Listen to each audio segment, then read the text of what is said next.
Bloggo's POW.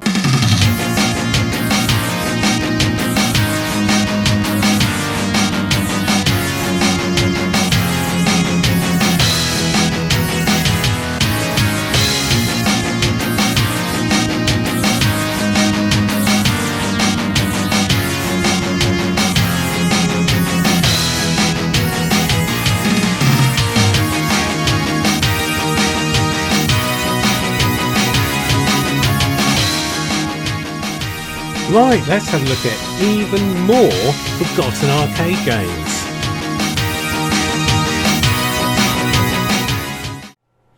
Right, so with no fanfare at all, this is Cisco Heat.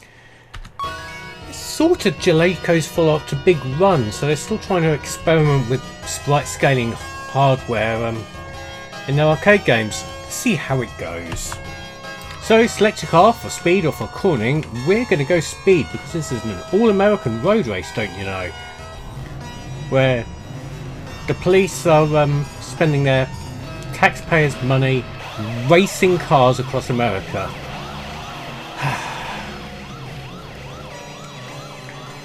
ACAB.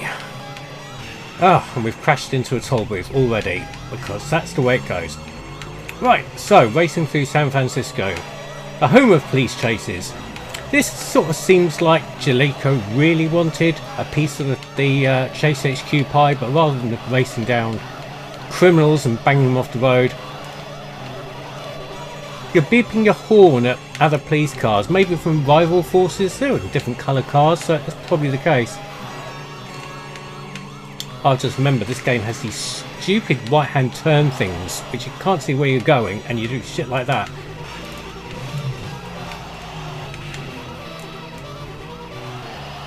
And we're in second place somehow. I'm not entirely sure how that works. And is it just me? Oh shit. Or is it things that are really big far away don't seem to get any bigger when they get close to you? It's like those trams are absolutely massive, like the biggest trams in the world.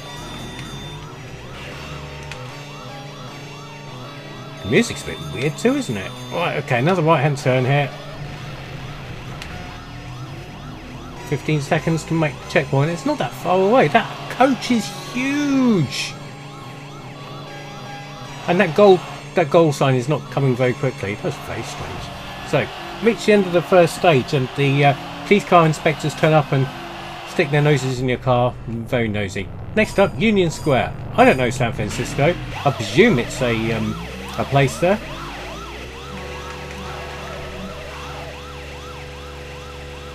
And we're in first. And I've got to admit, that's quite a cool effect, but it's just a bit wobbly. I don't think that's necessarily the emulation at fault. Oh, I managed a right-hand corner without crashing spectacularly, and now I'm trying not to... Oh, this is that bit of San Francisco with the garden down the hill. Ah, that makes sense. I recognise that from, you know, that useful tour guide to San Francisco. It's called San Francisco Rush on the N64. I wouldn't recommend it as a tour guide, but, you know, it's what we could really had to use before Google Maps was across the N64 game. And before that, I suppose this. Russian Hill, that's where we are. Next, it's telling you all the neighbourhoods as we go burning through them, wasting taxpayers' dollars. I'm still having this stupid right angle crap. It's worth quickly noticing this did get ported to many home computers back in the day, and they're all shit. The conversion is not the computers, obviously. Duh.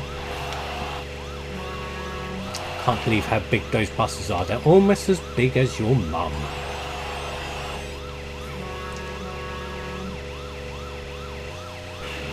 I mean, they come in three sizes. Big, huge, and oh my god, they're coming towards us.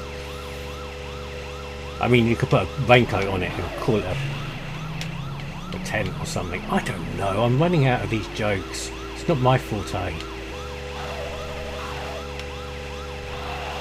Why did I change gear there? That was stupid.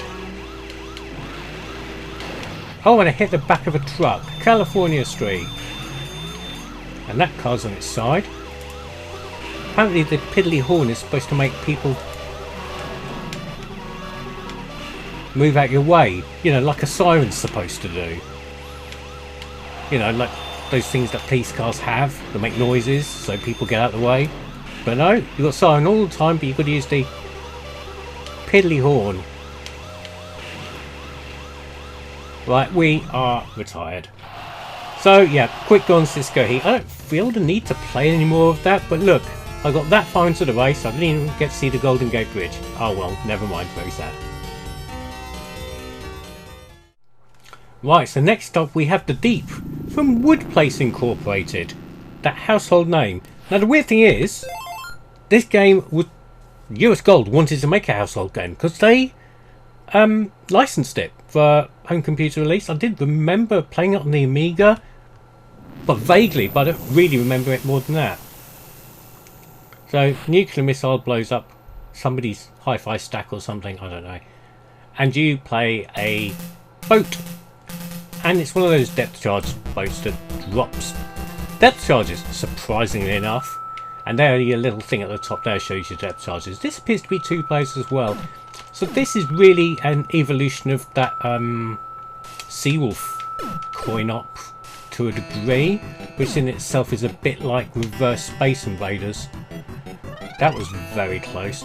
You do have infinite depth charges, but they do take a tile to no, not chum, that's what you're chucking for sharks.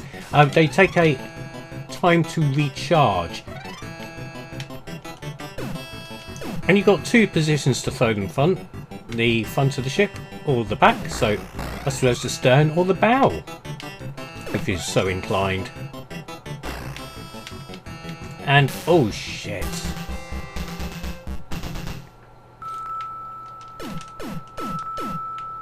it's a shame they take so long to recharge, because letting down a suppressing fire of depth charges is quite satisfying.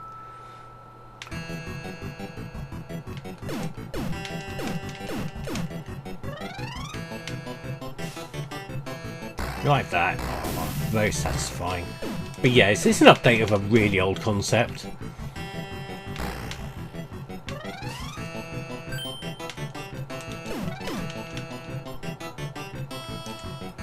I'm going to try and let them recharge for a bit. They do take an absolute age.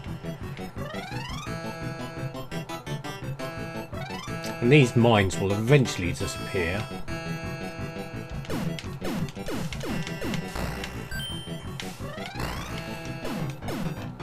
Oh, boss time. Because you know a game's moved on in its design sensibilities if there's a boss.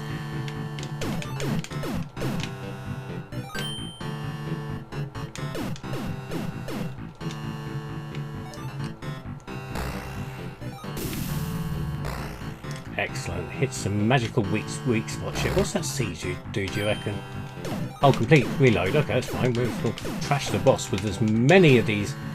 I keep on wanting to call them torpedoes, but that's the opposite to a torpedo, isn't it? Torpedoes are for submarines to shoot ships.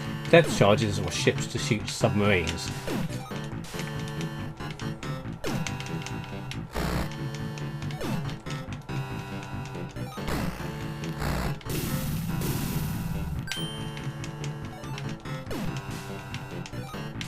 That was annoying. That depth charge was going to hit that magical weak spot there. Oh crap! Mine got me.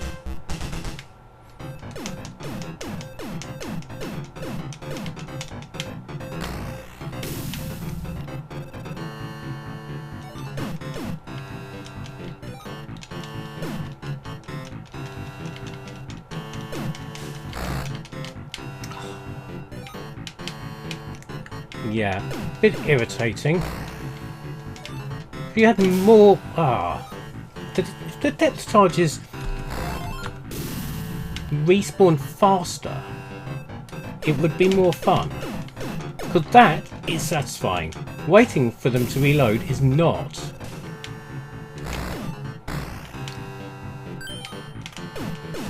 And you can get a super depth charge like that, which kills the boss in one go? Oh crap! That's pretty cool. Boom! Rejoice everybody! We've killed the Atlanteans! Teachers, don't forget any ideas above their station with their stupid hidden cities and mythical gold bullshit. I don't know, what were the Atlanteans famous for, apart from being non-existent? Okay, so stage 2, and we're going to see some... I was going to say, see some pretty northern lights, because they were there a minute ago, and now we can't see them. So we got some ice. I'm just going to do that, because I don't care about logic. I just want to see things blow up.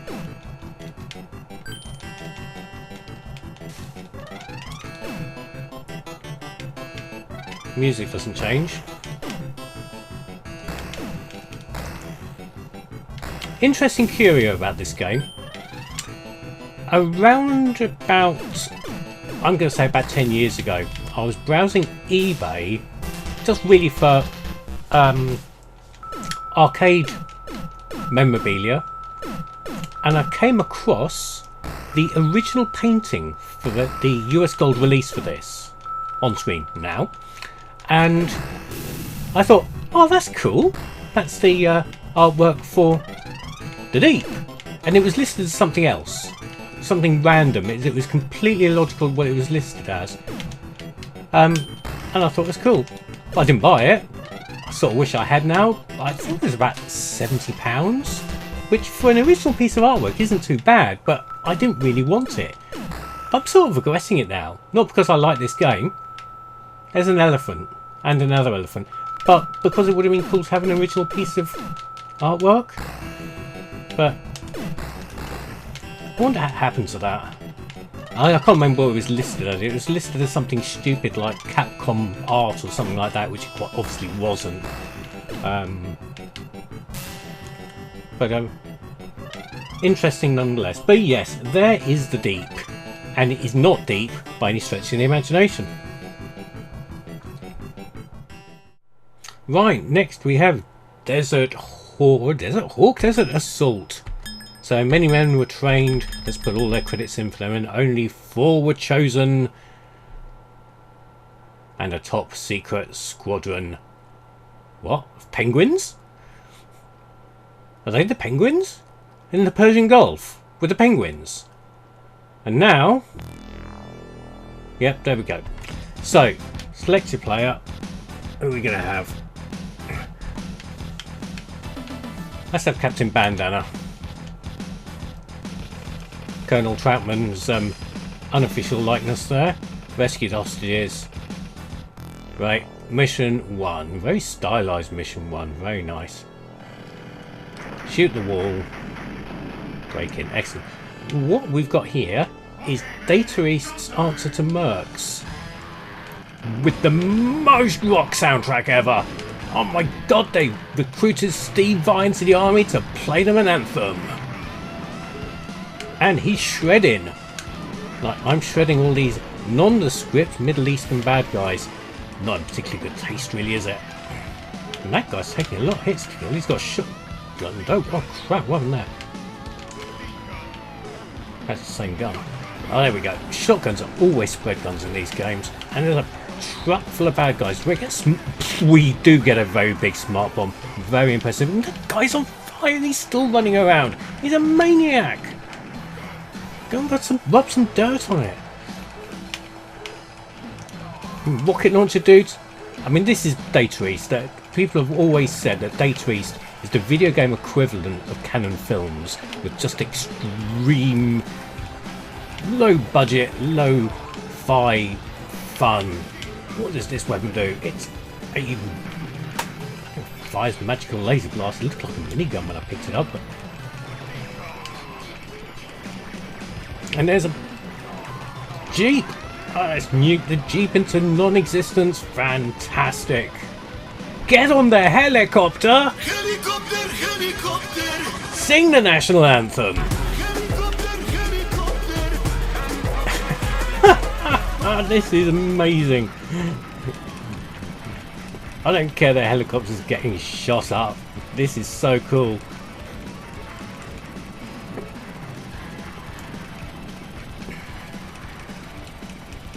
And look, we were playing 3 players. There's 3 gun turrets there for the helicopters. I'm dead. I didn't even know what the hell was going on there, but it was great. Let's choose a different guy. Let's have Canada from Akira by looks of things. That's what he looks like in his red jumpsuit and his bandana. Wait, Canada didn't have a bandana. I don't know. Maybe he had one his day off.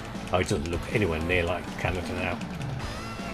Oh, let's just use the smart bomb again. Oh, he's got a different one. It's swirly snake thing, and it's completely trashed that truck.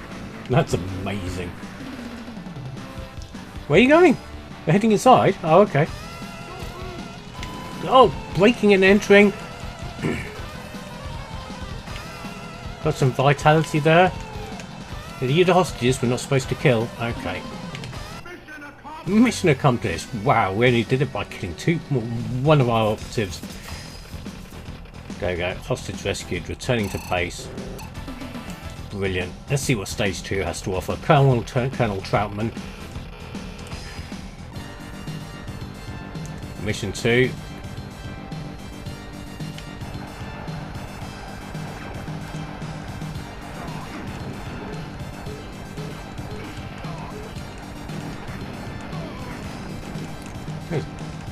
Patch on back heavy metal flamethrower man. Oh, we've got a flamethrower now. That's all good. Who likes the bad guys toasty? Oh. Well, it's just nuke them. Some of these guys are bullet sponges.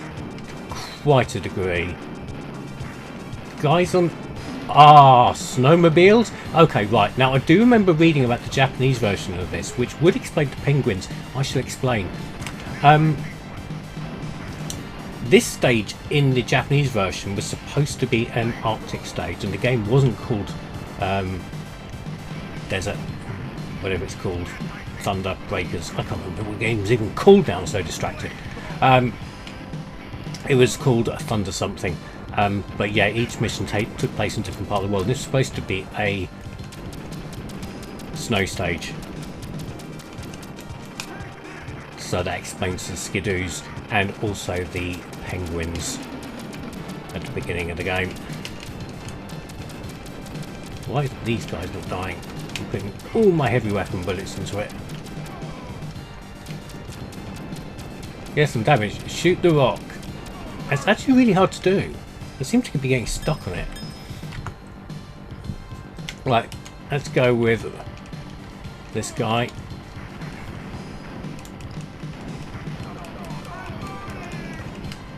Yep, we'll have that rocket launcher. And we'll have the skidoo again.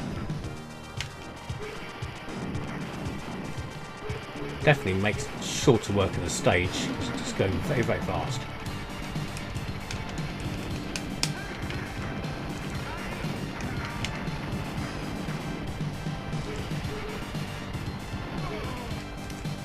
Oh well, never mind. We lost the sandmobile, and now we have a tank to take care of. Wow, that must have been prime Soviet engineering. That must have been to fall apart that quickly. Bowl of salad, refreshing. Oh, a downed helicopter. Helicopter. He leaves behind family. What the? Well, okay. Won't be needing that. It's a battleship. Very nicely drawn battleship, and it's an absolute bastard with all those bullets coming out. I'm got hit again.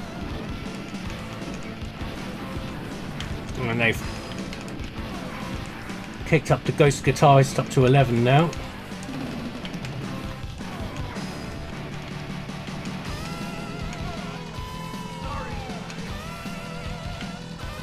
Oh, and we're dead. So yeah, that is awesome. It's really hard as well and a bit unfair, but I'm really impressed with how completely mad it is. Good stuff. Right, so from Gottlieb from 1989, this is Exterminator. This is weird. So you play a disembodied hand trying to debug a house, so you're like a pest exterminator. So here we go, disembodied hand, squish the insects,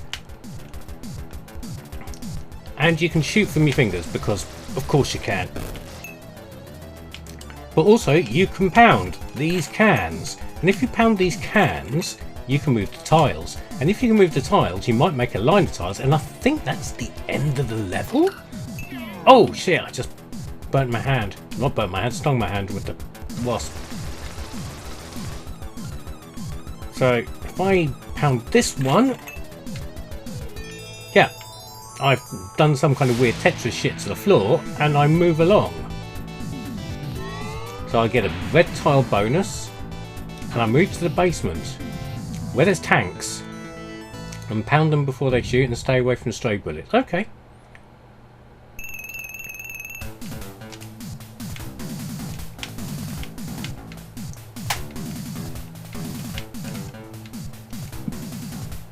Right. Let's pound a tank. We missed it. Oh.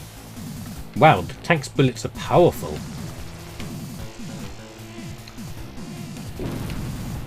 And they're relentless, these guys, aren't they? And again, blimey. Do you know what? I played this on the Amiga and the controls were so balked I never got past the first level because you can never work out how to pound properly. Can I pick that up? No. Okay, continue playing. It's probably just more energy, which I've got infinite credits, so it doesn't really matter.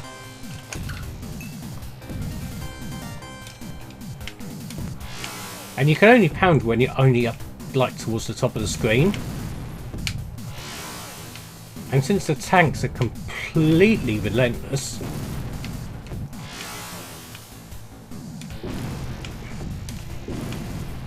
it's just... Oh, I missed that one. If I just got that one there, that third one in from the left, like this one here, yes, and that's a Tetris or something.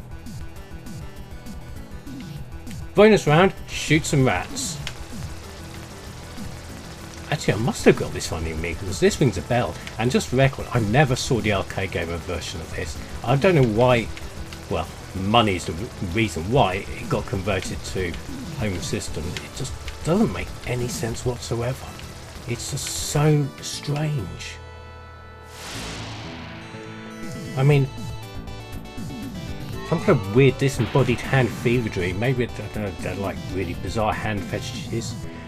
And this game's huge. There's 5 levels per house, and you saw that street at the beginning. There was loads of houses. What we got here? Very angry looking mosquitoes.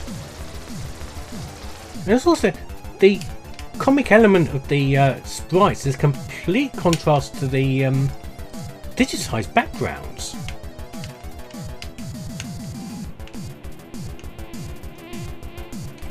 I haven't hit a single spider yet. There. Squished ya.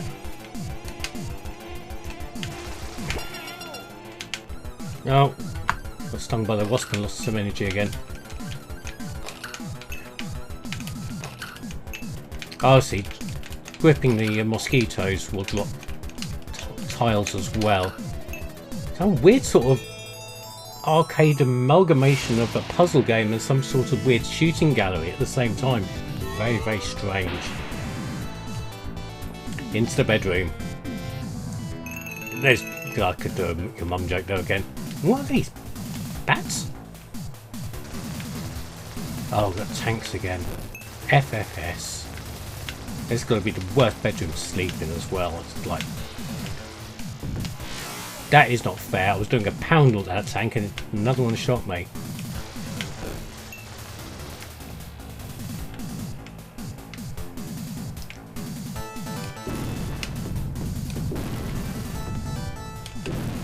Yeah, I made short work of a few tanks there, so that's something.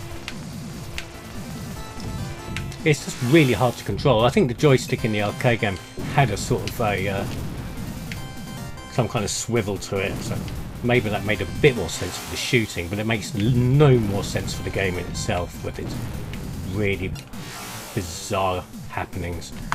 Very, very strange.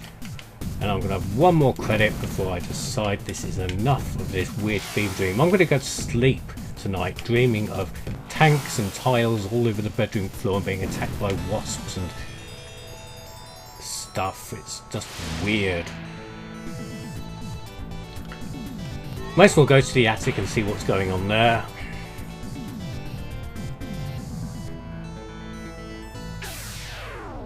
Squirt bottle. So, right.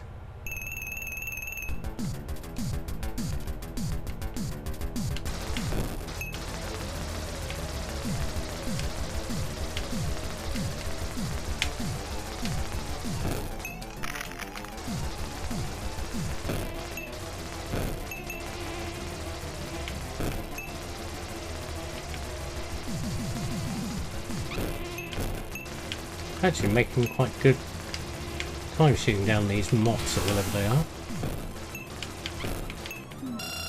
Oh god, actually, do you know what? I'm going to see what's going to happen at the end of a house.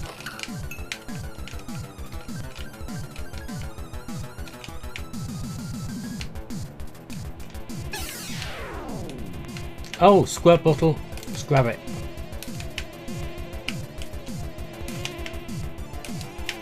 I just can't time the grabbings correctly. Hard going. Oh, there we go. We've Tetrised the loft.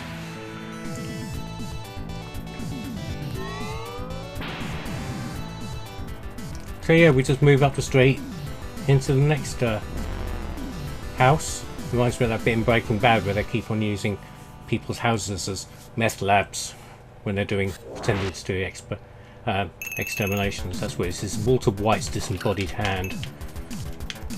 But yes, I digress. It's an unusual game. I wanted to share because I had to actually check it. I hadn't imagined it. That's weird. Yeah, bizarre fever dream.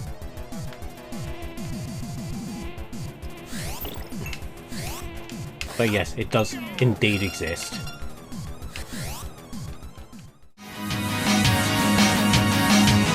So there were 4 more forgotten arcade games. What did you think of them? Comment below. Yeah, subscribe or naff off!